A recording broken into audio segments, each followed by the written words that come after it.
Good day, students. I am Prashant Kumar Agrawal, teaching you the first chapter of your macroeconomics, and the chapter name is Introduction of Macroeconomics. So, first of all, I will tell you what do you mean by macroeconomics. So, dear students, macroeconomics means that part of economics where we studied the economy as a large. Means in macroeconomics we deal with those problems which are related not to any individual, but these problems, these social issues relating to a group, relating to the whole economy. In this chapter we will study how government can improve the state of economy of a country. कि किसी एक देश की government अपनी country की economy को कैसे improve कर सकती है।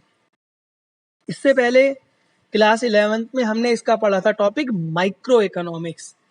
माइक्रो इकोनॉमिक्स का मतलब उस इकोनॉमिक्स से है हम जहां स्टडी करते हैं किसी सिंगल यूनिट की, सिंगल इंडिविजुअल की। In microeconomics we deal with the maximum satisfaction of an individual, but in macroeconomics we studies economic issues or economic problem at the level of an economy. Here government will solve the problem of just like inflation, deflation,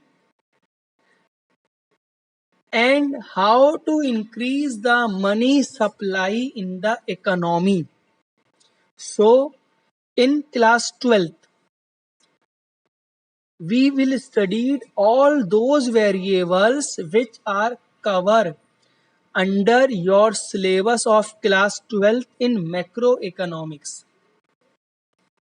In this chapter, we will study those conditions, those economic issues which are related to an economy. For it means the rate of inflation, the nation total output, and other matters of economy. Now, it means basis of study.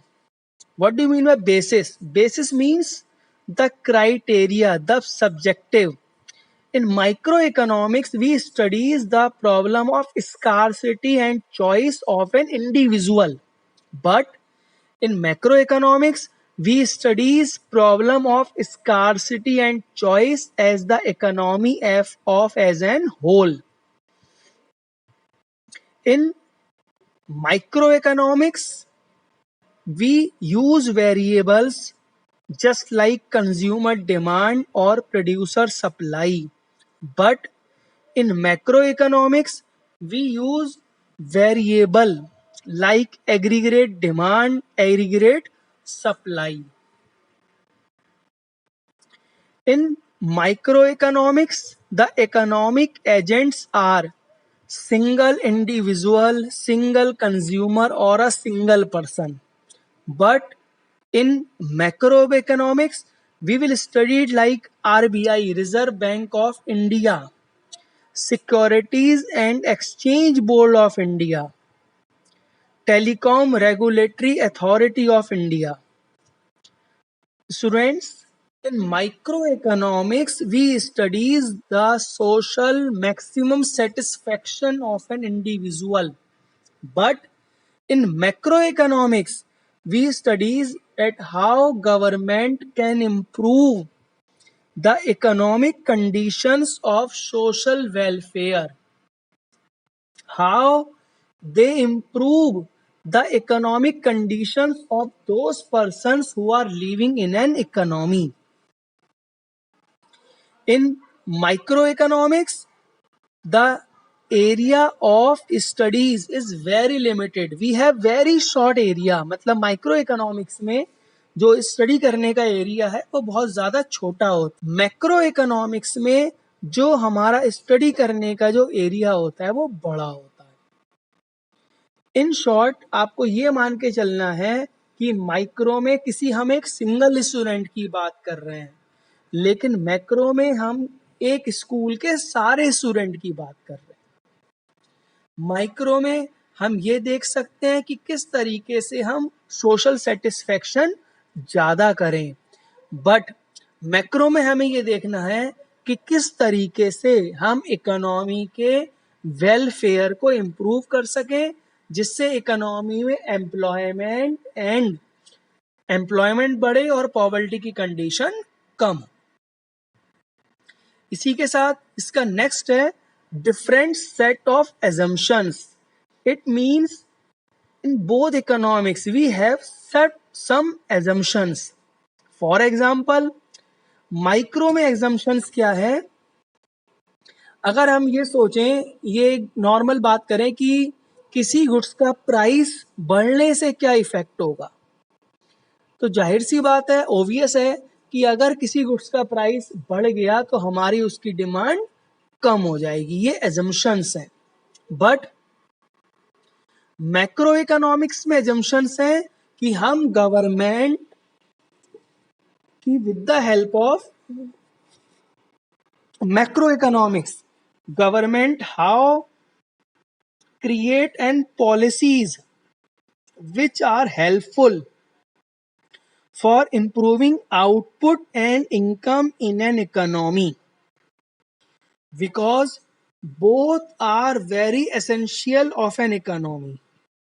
Next, central issue in microeconomics, the central issue is allocation of resources, कि जो भी हमारे resources हैं हम उसको किस तरीके से एलोकेट करें, किस तरीके से डिस्ट्रीब्यूट करें कि हमारा सेटिस्फैक्शन ज़्यादा हो।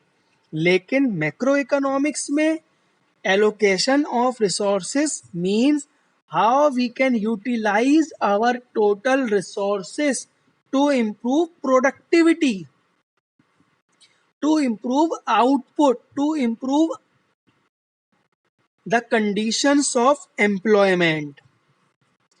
Next, method of study.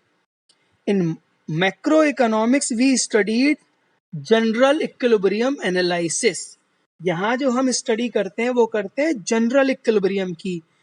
General का मतलब ऑल, इक्विलिब्रियम का मतलब है condition of where we do not want to move its position, यानी कि जहां हम अपनी कंडीशंस को मूव करने की कोशिश नहीं करते हैं। लेकिन वही माइक्रो इकोनॉमिक्स की बात करें तो माइक्रो इकोनॉमिक्स में है पार्शियल इक्विलिब्रियम एनालिसिस। पार्शियल का मतलब वहां जनरल नहीं है, वहां एक कोई सिंगल है। नेक्स्ट इसी में क्या है, micro macro paradox. Micro economics में डिपेंड करता है कि हम कितना सेव कर सकते हैं, कितना पैसा बचा सकते हैं अपनी फ्यूचर को प्रोस्पेक्ट के लिए, हम अपने फ्यूचर की प्रोस्पेरिटी को बनाने के लिए कितना पैसा स्पेंड कर सकते हैं। लेकिन इन मैक्रो इकोनॉमिक्स में यह है कि अगर हम पैसा ज्यादा बचाएंगे, if we save more money, it means the demand of goods and services will be decline. It means the economy will move to a situation of deflation, कि हमारी इकोनॉमी डिफ्लेशन की तरफ मूव करेगी। नेक्स्ट है इसमें scope and significance of macro economic. Scope का मतलब the area where we can use the concept of macroeconomics. So first one is estimation of national income. Macroeconomics हम यूज करते हैं नेशनल इनकम को calculate करने के लिए, and more variable just like GDP, gross domestic product, net domestic product. Next दूसरा scope है macro economics का theory of employment, that how can government the conditions of employment, or you can say reduce the stage of unemployment and suggest various measures to remove the problem of poverty. Next इसका scope है theory of money. It means from where the money is generated in the economy and the how we can move the money from its generation to a individual, कि हम अपनी economy की money को जहां से generate हुआ है वहां से इंडिविजुअल तक कैसे उसको पहुंचा सकते हैं. नेक्स्ट है इसी में general price level inflationary and deflationary. जैसे हमारी इकोनॉमी में इन्फ्लेशनरी और डिफ्लेशनरी की प्रॉब्लम आती है, इन्फ्लेशन में प्राइस बढ़ते हैं और डिफ्लेशन में प्राइस कम होते हैं. ये दोनों ही चीज़ें हमारी इकोनॉमी के लिए बहुत ज़्यादा हार्मफुल है. इकोनॉमी इन्फ्लेशन में क्या होगा, जो रिच और पुअर पर्सन के बीच का गैप है वो बढ़ता रहता है, और डिफ्लेशन में क्या होगा, जो इकोनॉमी हमारी अपवर्ड होनी चाहिए, आगे की तरफ बढ़नी चाहिए, वो बैकवर्ड हो जाती है. नेक्स्ट इससे इसका नेक्स्ट स्कोप है गवर्नमेंट जो अपना बजट बनाती है. भाई हम सबको मालूम है कि गवर्नमेंट, हम भी अपना बजट बनाते हैं, गवर्नमेंट भी बजट बनाती है, और जिस जिस बजट में वो ऐसी पॉलिसीज बनाती है जिससे इकोनॉमी की इकोनॉमिक एक्टिविटी ज़्यादा हो और level of employment and income level ज़्यादा हो. नेक्स्ट है इसमें exchange rate and balance of payment. Exchange rate means एक इकोनॉमी की करेंसी को हम दूसरी कंट्री की करेंसी में बदलते हैं, इसको बोलते हैं एक्सचेंज रेट. कि हमारी कंट्री की करेंसी की वैल्यू दूसरी कंट्री की करेंसी के किसके बराबर है. फॉर एग्जाम्पल आज हमें मान लो एक $US लेना है, तो for example we have spent ₹70, यानी कि 70 रुपए देने के बाद $1 हमें मिल जाता है. और इसी में नेक्स्ट है बैलेंस ऑफ पेमेंट, कि कितना हमने गुड्स एक्सपोर्ट करा है, कितना गुड्स हमने इंपोर्ट करा है, कितना एक्सपोर्ट करने से हमारे पास पैसा आएगा और कितना इंपोर्ट करने से हमारे पास से पैसा जाएगा. तो ये है हमारा scope. Now we will study its significance. First, description of the economy. Macro economics का मोस्ट इंपॉर्टेंट सिग्निफिकेंट है डिस्क्रिप्शन ऑफ द इकोनॉमी. हम ये डिस्क्राइब कर सकते हैं कि हमारी इकोनॉमी किस टाइप की है, whether we are belong to developing economy और developed economy. Next significance, road map of growth and development. इससे हमें ये पता लग जाता है, we will known that how the policies which a government is created, whether the in right position for growth and development. Next one is economic stability. The government prepare those policy or those type of policy which remain stabilize of price. Price ना बहुत ज्यादा fluctuate नहीं होने चाहिए. ठीक है. Next, BOP, as we have earlier studied, how the money will come after exporting and how the money goes after importing. Problem of poverty and environmental pollution. Government का most important study है इसकी, कि how we can remove the problem of poverty and environmental pollution. हमारी country में जो गरीबी है, ऐसी पॉलिसी बननी चाहिए जिससे वो गरीबी कम हो, और साथ ही साथ जो पोल्यूशन ज्यादा है इकोनॉमी में, that will also reduced. Next, government have to prepare various policies which are helpful for improving aggregate demand, aggregate supply, total consumption and investment expenditure in the economy, which is very useful for growth and development. Next, emerging challenges of the Indian economy.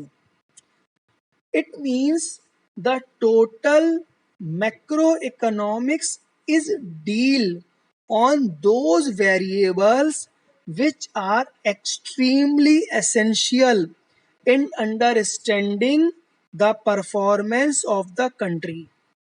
It means the government have to prepare formulation of policies and programs for its growth and development.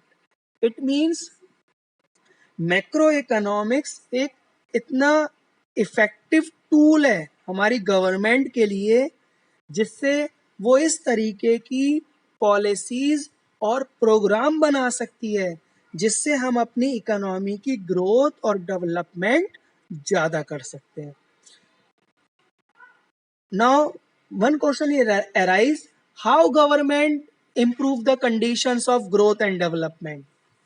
So by the various tools of macroeconomics, government can know the conditions of people who are living in economy, and with the help of that they can prepare different policies for growth and development. So for a economy level, that macroeconomics is very beneficial for roadmap of growth and development, for BOP, for problem of poverty and environmental pollution and policy formulation. So dear students, as we have discussed the chapter first of macroeconomics, you have to see in this video and you have to problem, then you can call me or WhatsApp on my personal number